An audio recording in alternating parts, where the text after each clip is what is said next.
تماشاوان بريس افدم هوا باش افجارم هاتینا شارک دیتر الشارن هرما کردستان کو نمونه کا دیترا زیندیا ادبیاو پیگ و جیانه دا اف باجره جی باجر حاجی قادر کوی و ملای گورو دلدار شاعر و طاهر توفیق که باجر کویه اف باجره نمونه کا گلک جوانه ادبیاو پیگ و جیانه دا بفرمون با پیگ و بچینت ناوا جاده و کولانین وی باجره دا بزانین ویردکارین و پیگ و جیانه اب چه شواسه قزا کویه قزا کویه ایکش قزاین پارێزگەها هەولێرێ مێژووە دروستبوونا ئەvê قەزایە بۆ 2500 ساڵ پێشی زاینی ڤەدگەڕێت دوو نەتەوێن سەرەکیل ئەvê قەزایەت ژین کو بریتینە الکورد و کلدان قەزا کویە خودی پێگەهێکێ جوگرافی گرنگە لەسەر ئاستێ عێراق و کوردستانێ چاردورên کویە دووچیایên جوان الخود گریت کو بریتینە لچیایê باواجی و هەیبەت سوڵتان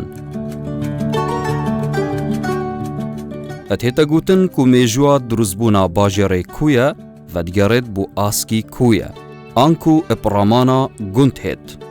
پشتی نەمانا مێرنشینا بابان و سووران دەوڵەتە عوسمانیان ئیدارەکە فەرمی تێدا دامەزراندیە ناوێ وێ کریە کوی سنجاق کوی سنجاقیش یەکەکە ئیداری بوو دەوڵەتە عوسمانی باژێڕê کویە زێدەتر هەشتێ شینواران هەنە ئەلوان خراپە و کڵێسە و قەڵای شیلە و ئەسکی کویە و چناروک و حەماموک و حەتا دوماهیە ئێکەم قوتابخانە باژێڕê کویە هاتیە دامەزراندن ڤەدگەڕێت بۆ ساڵە 1985 الساڵە 1980 کویە بیە قەزا الساڵە 1980 وەک کارڤەدانێک دژی بزاوە بەڵاوە پێشمەرگەی حکوومەتە عێراقێ باژێڕê کویە بچی کرەوە و کرە ناحیە بەلێ پشتی بوهارە سەرهەڵدانە الساڵە 1991 حکوومەتە هەرێمێ جارێک دن کویە کرەف قەزا وەک چاوە باژێڕê کویە نمونەکە جوانە ئەلبیاوێ پێکڤەژیانێت ناوبەرە موسلمان و مەسیحی و یەهودیاندا هەروەسا ئەv باژێرە خودان gelek kesên navdar e mîna Hacî Qadirê Koyî û Melayî Gewre û Tahir Tewfîq û Dildarê Şair ew ê xudanê hunrawa ey reqîb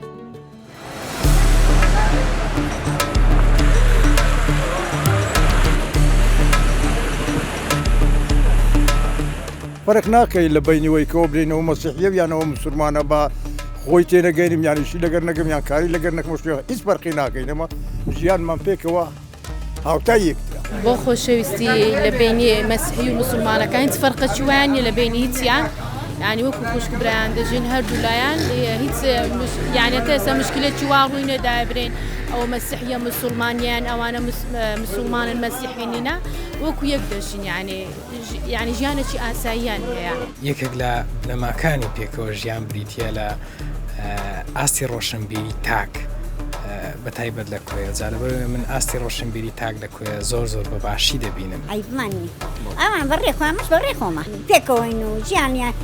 ژیانی خۆیان بەڕێ دەبین وشی خۆمان بەڕێ دەبین ئێمە سەردانیوان دەکەین ئەوان سەردانی ئێمە دەکەین شین و شایمانێ ئێمە دەچینە سەر قەبران ئەوان دێنە سەر قەبرانی ئێمە ئەوان لەگەڵ ئێمەش لەگەڵ ئەوانی لە مەکتەب هاوتەمەنەکانی خۆمان پێکەوەین دەبینین کە بیرروڕایەکانیشمان دەگۆڕینەوە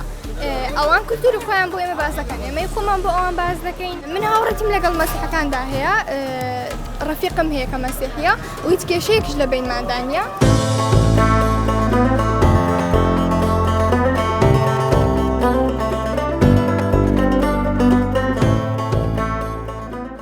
مرۆڤ اتخوزایە خودا حەش پێکڤەژیانێ nakin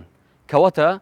ev prosêsa pêkvejiyanê pêtiviye kar ser bihêtekirin û zehmetek bû bihête mezaxtin heta ev pêkvejiyane berqerar bibît û bihête nava civakî de xwe bibînteve kesanên wekû Dildarê Şair wekû Melayê Koyê wekû Tahir Tewfîq wekû çendîn kesatî û navdarên dîtiriyên vî bažêrey şên dest hebûyne ku pêkvejiyan berqerar bibît nava vî bajarê de û bajarê Koyê bibîte nimuneka gelek zîndî û berçav ادبیاوی پیک و جیانه دا.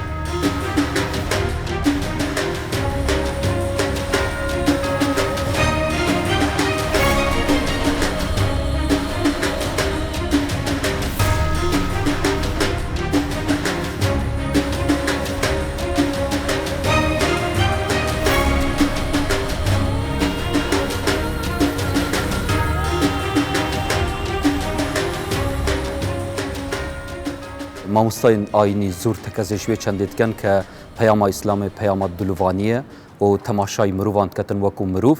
ڕێزێل مرۆڤی دگریت وەکو مرۆڤ سەرباری وێ چەندێک کە چەندین جیاوازیژی هەبن بەر وێ چەندێ ئەڤڕۆ مەدوێتن ئەم vê pêk ve jiyana heyî wek tekist hête bihezkirin biselmînîn şirûyê kirdarî ve bizanîn ka ev pêk ve jiyana el bajarê ku yê çenda qol e û çend raman bex e bo wî kesê ke tête vêrova dîmenan e bînîtin bi fermûn vê gavkê em berif kenîsê jî biçîn mamostayê ayînî û digel cenabê şemaşey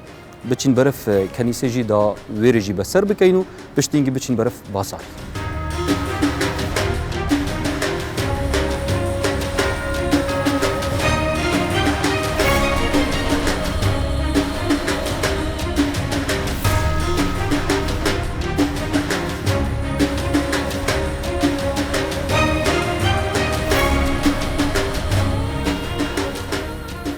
بله بینرین برای خوشتوی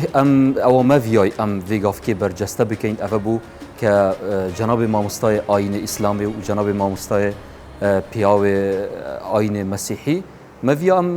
وی هفدیتن درست بکین هم الکنیسه و هم المزگفت جی نوکب هفرا دی برف بازاری چین و بزانین گوتنین مامۆستای آیینی و پیاو آیینی مسیحی چه گوته که سبارت پیک و جیانا هی الشاره کوی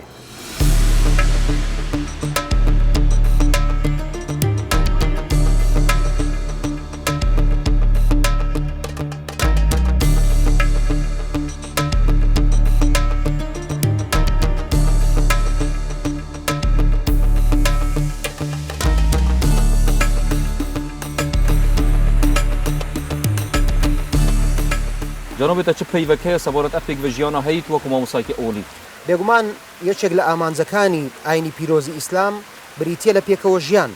و عەقیدەی پاچی هەموو موسڵمانێکە کە خودای گەورە بوونەوەری دروست کرد بێگومان پێغەمبەرانی بۆ نارد ئاوا بەجێی نێشتن و لەگەڵ پێغەمبەران پەیامی هەڵگری پەیامی خوان پێغەمبەران کە پەیامی ئاشتیە کە پەیامی پێکەوە ژیانە هەروەکو چۆن خوای گەورە لە قورئانی پیرۆزا دەفەرموێ وجعلناكم شعوبا وقبائل لتعارفوا إن أكرمكم عند الله أتقاكم بێگومان خوای گەورە ئێمەی کرد بە کۆمەڵ و بە قەبیلە و عەشیرەت بۆ یەکتر بناسین بۆی پێکەوە بژین ئەف پەیامên ئاینê پیرۆزی ئیسلامê چەند ڕەنگ بەدایەت ناوە وی جڤاکەیدا بێگومان ئێمە لە وتارەکانی ئاینی لە وتارەکان لەسەر مینبەرەکان لە مزگەوتەکان هەموو مامۆستایانی ئاینی هەموو کاتێکاریان لەسەر ئەوە کردووە هەر ئەوەشە هەر ئەوەشە ڕەنگی داوەتەوە لە ناو خەڵکان بە تایبەتی لە شاری کۆیە ئێمە وەکو جوولەکەکانیش و وەکو مەسیحیەکانیش چونکە لە شاری کۆیە سێ تائیفە ژیاون لە قەدیمەوە جوولەکەمان هەبووە گردی جوولەکەمان هەبووە و بنجومان هەیە ئیستا لە شاری کۆیە و لە هەمان کاتدا مەسیحیمان هەیە ئێمە لەگەڵ ئەواندا ژیاوین خۆشی و ناخۆشیمان وەکو یەک بووە هین وەکو دیانەتە مەسیحی وەکو نەتەوەی کلدان الشاری کوێ ژین هەوە چ دیتنەکەیە بۆ بێ پێک بە ژیانە شارێ کوێ هەی سەبارە بە پێکەوە ژیانی برا مەسیحیەکان و برا موسڵمانەکان لە شاری کۆی و لەوروبەری شێوازێکی تایبەتی هەیە لە هەموو هەرێمی کوردستان مەسیحی بەشەی زۆر مەسیح هەیە لە دهۆکە لە هەولێر لە سلێمانی بەڵام ئەگەبینە ئێرە باسی خۆشەویستی و پێکەوە ژیانی ئێرە لە شاری کۆیە شێوازێکی دیکەی هەیە جوداهیا شارێ کوێ دگەل شارên دیتر بیا پێک بە ژیانێدا چ تشتێ دیترە بوومە بەحەز بکەیت گەڕک هەیە بە نایبین گەڕەکی دیانە ئەو دیانانە لەگەڵ برا بسمانەکان ینی هاوتا بوون پێکەوە ینی ئەوەندە پێکەوە ژیان هین وەکو مەسیحیین کلدانی شارێ کوێ هین خودداتنن هەفوڵاتی دەرەجە دوو یانجی هەفوڵاتی دەرەجە ئێکن فێرە دەرەجە یەکن ینی ئەوە ناکەم تەماشا ناکەن ئەوانە کەمترن تو نابینی ئەvە ڤەدگەرتەوە بووێ ئێکێژی کە وەکو مامۆستایژی ئاماژە پێدای کە تاکێ موسڵمانی کورد اف سینگه هيا کو بکاریتن و پیک و جیانی و براینی بین تبونی دا وتماشای ناکە یەک بێگانە بی یاخود دژمن بی بەڵکو حسابی لۆ دەکات بەشێکە لە خۆی.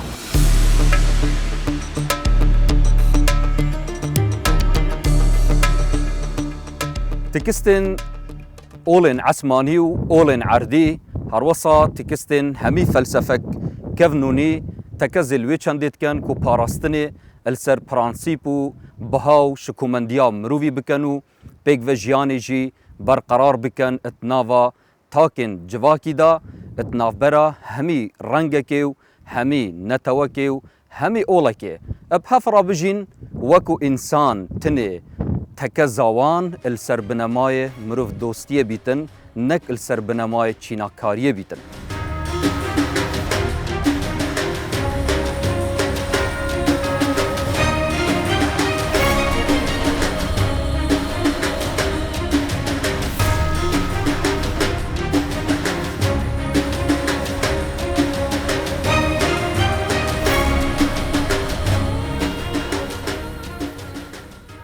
شاري كويا ايكش وان شاران كا ميجوا كا قلق ديرين هيا بدقرن كا بيجن 2500 صال بيشي زايني خلق الفي دافري جيايا واتا يعني روي ديرو كيفا خدان بهاي كي قلق زورا وهم اگر روي بيك فيجياني جي بحث بكين كويا نمونا كا قلق زينديا الباجرين كردستاني كا بيك فيجيانا كا قلق زيندي برقرار بويا الفيرا مدفيتن جنابتا اماشي بدتوي چنده هم وكو ديروكا شاري كويا وهم وكو اف بيك فيجيانا الفيرا هي جنابي هو وكو كسك اكاديمي شوات هالسنجيني بخير بين كويا شاري شي ديريني كردستانا خاون ميجو شي قولا وكو ميجو نسان باسي لو دكن لو انا امين زكي باك طه باقر فؤاد سفر كويا 2500 صار بل لزاين هبوا بلام لو شويني استاين بوا لشوينك بو بيان قوتي اشجي كو غونديكا 8 كيلومتر لرشالاتي كويا دواتر گوازراوەتەوە بۆ ناوچەیەک پێی دەرێن کاولەکۆ لە قەیسەریان سێم شوێنی ئێرەیە پێی دەوترێت فیتنەکۆ کۆی چەندین ناوی هەیە کۆ بە مانای کۆکردنەوەی خەڵک دێ کۆ بە مانای گوندێ بە زمانی تووچی کۆیە وردە وردە گۆڕایە کۆی سنجاق سەردەمە کۆی لیوا بووە محافەزە بووە و هەندە جار پێیان گوتیە سەردەمی موسڵمانەکان کۆسار و پێشیان گوتیە کۆسار کۆسارانی شوێنی تەلان و بەردەلان و بەرزوو نزمی کۆیە ئەگەر بێت و تەماشای مێژوویەکەی بکەین خاوەن زیاتر لە 200 شوێنواری دێرینە بەداخەوە تا ئێستا توێژینەوەیەکی زانستی لێکۆرەیەکی کنە پشکنینی زانستی لێ نەکراوە هەندێک کراوە بەڵام ڕێژەکەی ناگاتە 105 بله باشە دکتۆر ئەگەر ئەڤش لانی مێژووی جەنابێت ئاماژە پێداگەشت بەحسا لانی پێک ڤژیانی بکەین ئەف پێک ڤژیانە چەوە بەرقەرار بووە الباژێڕی کوێ سەر چ بنەما ئەف پێک ڤژیانە هەبوویە کۆی لەبەر ئەوەی خاوەن مێژوویەکی دەرینە و لە زووەوە خوێندن و خوێندەواری هەبووە سەرەتا لە مزگەوتەکان بووە هەموو 18 مزگەوتی لێ بووە سەردەمانێک لەو مزگەوتانە ئەوەی هەبوو مەدرسە حجرا ڕۆل هەبووە بوو مژارە پێک ڤژیانە بەڵێ ئەو سەرەتاکەی خوێندەواری لەوێ دەست پێ کردەوە سەردەمانی زوو ئەو توونڕەوی ئاینە نەبووە ئاینێکی مسلمانانەی وەکی خۆی کراوە بووە کە تۆنتڕەوی ئاینی نەبیتن ڤەدگەرتەوە بۆی چەندێک کە ملەتی کورد سۆفی گەراتی وەرگرتیە ناف ئاینی بەڵێ وەکو قادری و نەقشەبەندی ئەوانە بەڵێ لە کۆیە لەبەر ئەوەی دواترش وردە وردە قوتابخانە و خوێندنگای لێکراوە خەڵکی شاعیر و هونەرومەند و کە سوکاری هەموو بەرەو خوێندن و نووسین ڕۆیشتن و خەڵکەکی زانستپەروەر و ئەدەبدۆست بوون و لێرە تێکەڵیان هەبوو بەهۆی کاروانە بازرگانەکان لەگەڵ شارەکانی وەکو مووسڵ و حەلەب و تەورێز و لێرە کرانەوەی ڕوویدا و گەیشتنە و ڕاستی کە زمانی جیاواز هەیە نەتەوەی جیاواز هەیە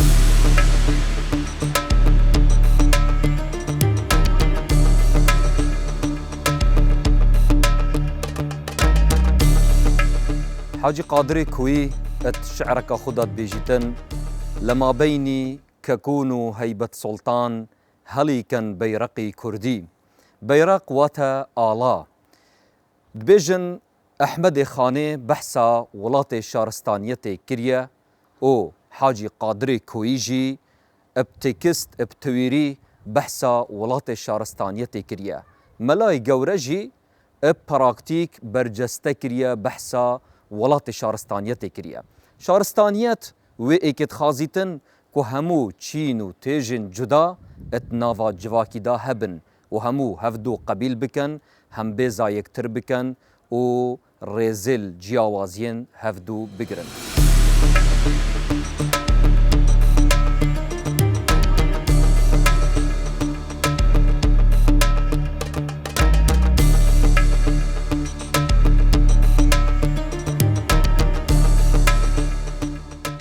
ملای گەورە وەکو کەسێکی ڕۆشنگار وەکو بیرمەندێکی کورد وەکو زانایکی مەزن کە ملەتی کورد هەمی شانازیە پێتکەتن مدوێتن جەنابێتە ئاماژی مە بدەتەوێت چەندێک کات تێزا جەنابێ ملای گەورە چ بووە بوو مەدەنیەت و شارستانیەتی و بوو مژارێن پێکڤە ژیانێ مەلای گەورە کە لە ساڵی 1976 لەدایک بووە تا 1943 وفاتی کردووە لە کۆیە یەکێکە لە بیرمەندەکانی نەتەوەی کورد کە جێی شانازی هەموو هەر چوار پارچەی کوردستان لە ڕاستیدا مەلای گەورە ویستوێتی جارێککە مرۆڤ دروست بکاتەوە و بۆ ئەو مرۆڤەش ئینتیمایەک دروست بکە کە ئینتیمایە بۆ وڵات و بۆ میلەتەکەی بۆیە ئەو زۆر تاکیدی لەسەرەوە کردوتەوە کە ئێمە نەتەوەیەکین مەبەستەوەی دروستکردنەوە ئینتیما نیشتیمانی بۆ میلەتی کورد بۆ وڵاتی خۆی بۆ وڵاتی کوردستان کە ئێمە هیچ جیاوازیمان نییە لەگەر نەتەوەکانی کە بۆ ئێمە دەبێ هەست بەوە بکەین کە ئێمە لەوان کەمتر بین بۆیە لە کاتێک لە ئەنجومەنی تەسیسی بووە لە بەغدا لە ساڵی 1924 و لە کاتێکا کە لەگەڵ والی مووسڵ قسە دەکات لە زۆر کاتی کە لەگەڵ فەرمانبەرانی حکوومەت قسە دەکات بە ڕسمی تاکید لەسەرەوە دەکاتەوە کوردیش جیاواز نییە لەگەر میلەتەکانی کە بۆ کوردیش خاوەنی وڵاتی خۆیەتی خاوەنی مێژووی خۆیەتی خاوەنی بیر و ئەندیشەی خۆیەتی نابێ بە کەم تەمەشا بکرێ بەرامبەر میلەتەکانی کە بۆیە دەتوانین بڕێن ئەو بەرنامەیەکی هەبوو بۆ ژیان ئەو یعنی ئەم کارین بێژین ئەف پێکڤە ژیانە vêgavkê شارێ کوێە هەی ئەگەر تایبەتی بەحسا کوێ بکەین ئەگەرنە باندوراوی دڵنیامە لەسەر کوی کوردستانی هەبووە بەڵام ئەگەر بەحسا شارێ کوێ بکەین تو بینیشین دەستێن خۆ جێهێلاینە بێگومان لە ژیانی خۆی و دوای ژیانی خۆشی و هەتا ئێستاش ڕنگدانەوەی بیرروڕایەکانی ئەو دەبینین مەبەستە منت بوارە پێکڤە ژیانی تایبەتتر بەڵێ بە تایبەتی لە بۆ نمونە وەک باسم کرد کە ئەو ویستێتی کە ئینتیمامان بۆ وڵات بێت لای ئەو مهم نییە ئەوە مسلمانە ئەوە کریستانە ئەوە جوولەکەیە ئەو هەر دینێکە وەکو ڕووداوێک لە ڕووداوەکانی کە ڕوودات ڕۆژێک مەلای گەورە لە دیوەخانەکەی خۆی دادەنیشێت پیاوێک کە خەڵکی کۆیە دەبێت دێتەوێ هەندێک لەوانەیە کە دانیشتۆتن کریستان دەبن مەسیحی دەبن کاتێک ئەو تەمشا دەکا یەکێک لەوانەیە کە مسلمانە دیارە کەسایەتێک بۆ لە کۆیە نەیویستووە ئەو کریستانە لە سەروی ئەو دانیشێ مەلای گەورە تۆڕە دەبێت دەڕێ باشە ئێوە کە دەستنە لای ئینگلیزەکان بۆ خۆتانەوەندە پێکەمەوە ئێستا خۆت لێرە ئەوەندە پێ گەورەیە ئەوە برایتوە ئەو خەڵکی وڵاتەکەی خۆتە خەڵکی شارەکەی خۆتە بۆ خۆت پێ گەورەترە لەو جیاوازی چێ لەگەڵ ئەو جیاوازەکە دەبێت لە کارکردن بێ لە ئیشکردن بێ بۆ وڵات بۆ نیشتیمان بۆ ینی بۆ دروستکردنی ئینتیما بۆ وڵاتە دکتۆر ئەگەر تەماشا بکەین سەردەمێکی دایێ وەفات کردی کە وان سەردەماندا جوش هەبووینە ئەوان چاوە گوزەرە ژیانی کردە چاوە پێکڤە ژیاینە چاوە مەلای گەورە باندور سەر کۆمەلگا خۆ هەبوویە مەلای گەورەت لە 1943 وفاتی کردووە دوای ئەو بە 10 ساڵ ئەو جەجوەکان ڕۆشتوتن بە تایبەتی لە کۆیە و لە کوردستان ینی بەجۆرێ ئەو نووسینانەی کە هەیە ئەو توێژینانەوەی کە هەیە نێزیکەی سەتا چری خەڵکی کوردستان جوو بووتن هەندێکیان ڕۆشتوتن بۆ ئیسرائیل هەندێکیکەش بۆ وڵاتانی تر ڕۆشتوتن نەماون لێرە ئێستا بەداخەوە تاڵن فترەیەکیش ئەو قازی بووە لە کۆیە مەلای گەورە بۆ ماوەی 10 ساڵ قازی بووە خەڵکێکی زۆری جووەکان هاتوتنە محکەمە کاری ئیشی محکەمەیان هەبووە ئەو بە جۆری ئاینی خۆیان حکومەکانی بۆ کردوتن بە هاوکاری لەگەر پیاوە ئاینەکە جوولەکان و پیاوە ئاینە مەسیحەکان کە لە کۆیە بووە باش ئەگەر تەماشای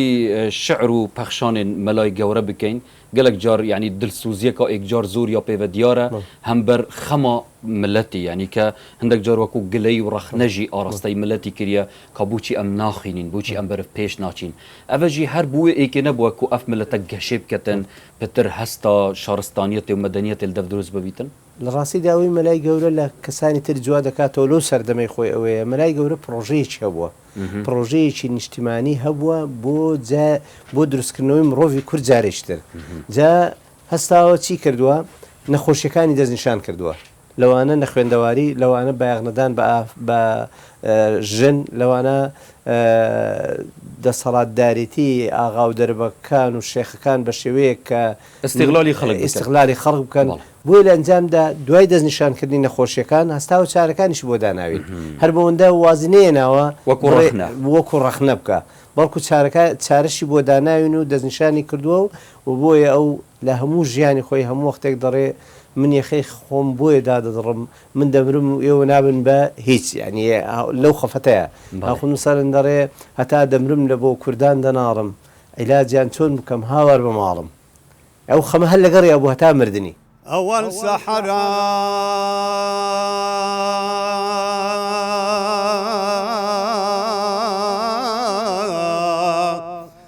سەحەر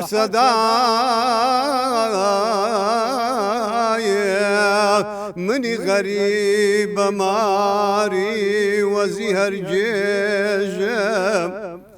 ئەگەر فەقێیا لە مەدرسە دەخوێننە وە من بەبێ برین خوێنێ دەڕێژم ئەف پێکڤە ژیانە ئەتناف شارێک کوێ دەهەیت و چاوەت هەلسەنگینی و بۆ چ تشتێکی زەڤڕینیەوە باشترین سەلماندن بۆ پێکەوە ژیان لە ناو شاری کۆیە لە ڕابردوو لە ئێستاش ئەو هونەرمەندانە کە خزمەتی هوەری کوردیان ڕەسەنیان کردیا یەک لەوانە پێش سێوەی مامۆستاکانی سێوەی حەنیر و قەشە سوورە دواوی سێوە مامۆستا باکووری خوا تەمەنی دێشکا کە ئێستاش لە ژیان داماوە بناغەی موزیکی لە کۆیەدانا جەنابێتە وەکو پەروەردکارێک چاوە پێکڤە ژیانت بینی ئەف پێکڤە ژیانە ئەلباژێڕی کوێ هەیە تو بۆ چ بەدگەڕینی ئایا چه هوکار و فاکتەر هەبووینە و ئەم پێکڤە ژیانە بێتە هەبوونێدا ئەو پێکەوە ژیانە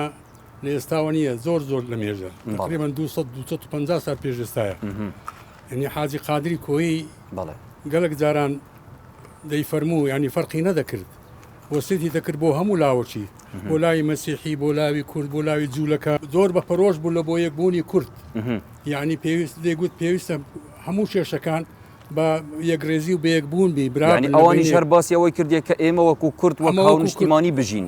هەموو پێکەوە بژین و ڕێز لێکتر بگرین هەموو ڕێزی لێکتر بگرن و پێکەوە بژین خواکەیانگۆ بدري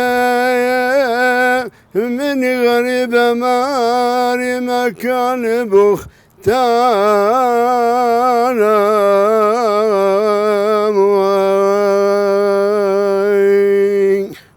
هاور صد هاوار روجنا دبينيم قريان بدينانم والله خوني دبينيم هەستی جانابتان چوونە ئێوە وەکو مەسیحی کلدان هەستان چوونە لەگەڵ موسڵمانەکان ینی ئەوان چەند ڕێز لە ئێوە دەگرن چەند خۆشەویستی بۆ ئێوە دەنوێنن بەێ بەڕاستی یعنی ڕێزلێنان و ستووە هەیە لە بینی برا موسڵمانەکان و برا مەسیحەکان پێکەوە یەک ڕێزی یەکتر دەگرن و لە بەشداری دەکەن لە خۆشی و لە ناخۆشی طبعاً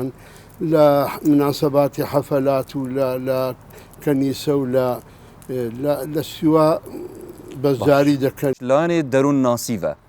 ئەو چییە وەل ئینسانیتکەتن حتا مرۆڤ بکاریتن پێکڤە ژیانی دروست یەکگرتن خۆشەویستی تەبایی کە لێنەوانیاندا هەیە و ئاستی ڕۆشنبیریەکی بەرز وای کردیا هیچ بربەستێک نەبی لە نێوانیان لە ترس و لە شەرم و ئەو جۆرە شتانە یعنی بەبێ ترس بەبێ شەرم ئەوانە یەکگرتنیان هەبوو لەگەر موسڵمانەکانی کۆیە بۆ نمونە لە بۆنە ئاینیەکان دیانەکانی هەرمۆتە و کۆیەتیان دەکرد بەبێ فەرقی بە خۆیان بە تەشت گەورەشتی زۆر هێلکەیان ڕنگ دەکرد کەسک و سۆر کولیچەیان بە هەموو شێوازەکان دەکرد لە برادرە مسلمانەکانیان دەینا ئەوانی کۆیەک لەوانە ماڵی خۆمان بوو ئەمە زۆر عائلە هەیە حەز ناکەم ناویان بینم چکە هەموو برای بابم بووینە ئەمە بە مامە بانگمان کردینە و تاکو ئێستاژنەوەکانیان هەیە ئەمە دەرین ئەوانە بنعامی منە ئامۆزامانن ئەوە لەلایەک لەلایەکتر ئەوەندە بڕواایان بە مسلمانەکانی کۆیە هەبووە چەندەها جار هەرمۆتە تاران کرایە سوتایە ئەمفال کرایە زێر و پارەیان هێنایە لە ماڵی مەلەکنداکەمیاندانایە.